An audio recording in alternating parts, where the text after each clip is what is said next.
All right, we just wrapped up with Christopher from The Sopranos, Michael Imperioli, and now one of his partners in crime, literally. We got Steve Schirripa, who played Bobby on The Sopranos, who are coming to town on April 1st at the Strand in Providence. Steve, thanks for joining us on the show. Hey, thanks for having me, man. So what happens at these events? Can you tell me something that happened while you were on tour with this and got a question that got asked to you that was a little unexpected, maybe? Not too many unexpected. Some really good questions sometimes. It's a lot of these people that come to this show are real fans of the show. They know more than us, a lot of them, believe it or not.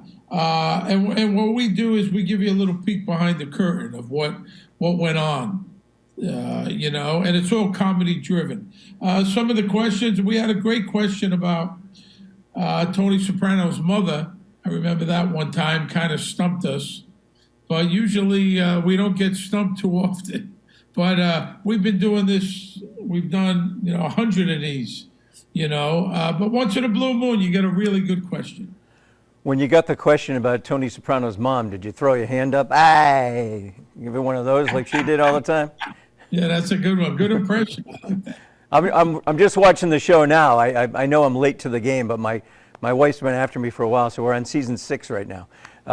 So speaking of which, Bobby's very much into trains. Did you take that from your real life, or did you pick up on trains afterwards? Or are Steve and Bobby kind of simpatico with trains? No, I had not. That was completely right. I had nothing to do with trains. I don't own trains. That was completely, written from the writer's imagination. Had you been to Rhode Island previously, either with The Sopranos or any of your tours? Have you been to the state of Rhode Island? And if so, what was the experience like? Sure, I love Rhode Island. I was just at the Ocean House.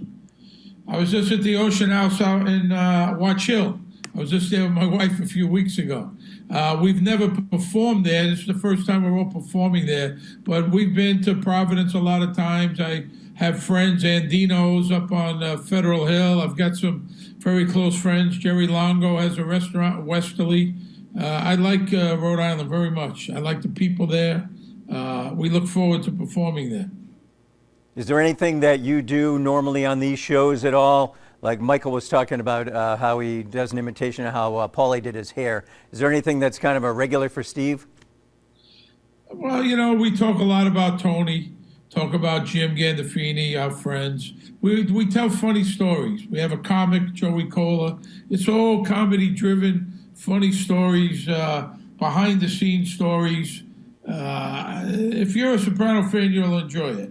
We give you a lot of stuff that no one knows but people that were there, and the three of us were there. Don't forget, Michael Imperioli wrote 5 episodes of the show, so he was in the writer's room. So he's really privy to what went on behind the scenes.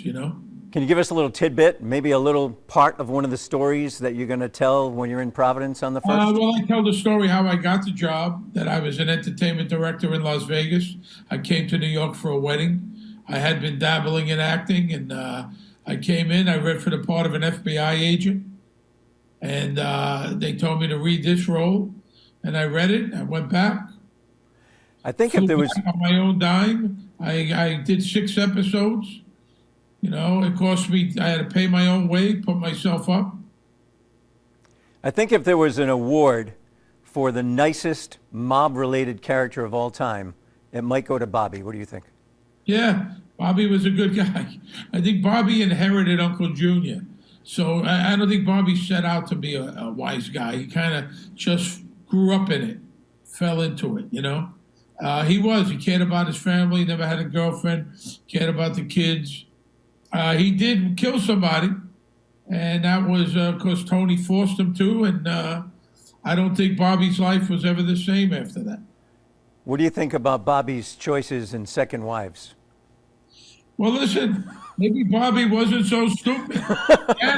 Listen, Bobby suddenly goes from this low-end guy to sitting next to the boss at the dinner table on Sunday. So what do you think? What can people in Rhode Island expect when you guys show up on the 1st? I know you do the comedy, you do the Q&A with the moderator. And then what advice would you have for someone who might want to ask a question of you guys? Well, this. Let me give you the rundown of the show. Okay, we show Joey Cola, the comic, comes out. He does about 15 minutes. Then we show clips from the show. Then, as we're talking, telling stories, we show slides to explain better what's going on. Then we do a nice Q&A. If you ever want to ask a soprano a question, I would love to be stumped. I'd love nothing more than not have the answer and look over to Michael and Vinny. Do you know? Do you know? I'd love to be stumped. Very difficult, but it could happen. When was the last time you were stumped? Was it Tony's mom, or there's a more recent time? You know, we weren't stumped. It was just, it brought a good question. She wanted to know if Nancy Marchand, the actress, didn't die, what do you think would happen? Because don't forget, she was going to testify against Tony about the stolen airline tickets. Good question. Also, another tidbit you don't know. Aida Totoro, who plays Janice, once she killed Richie Aprile, her fiance, they put her on that bus to Seattle. She was off the show. She was gone. They brought her back once Nancy Marchand died. Then they brought her back. Wow, that's fascinating. All right, coming up on Saturday, April 1st, Conversation with the Sopranos, starring Michael Imperioli, Steve Schirripa, Vinny Pastore. So check it out. It should be a raucous good time. Hi, everyone. It's Mario Florio from NBC 10. Thanks for checking out the NBC 10 WJAR YouTube channel. Click the links on your screen for more stories from across Southern New England. And don't forget, hit the subscribe button below and get notified anytime we post an update on YouTube. As always, thank you for turning to 10.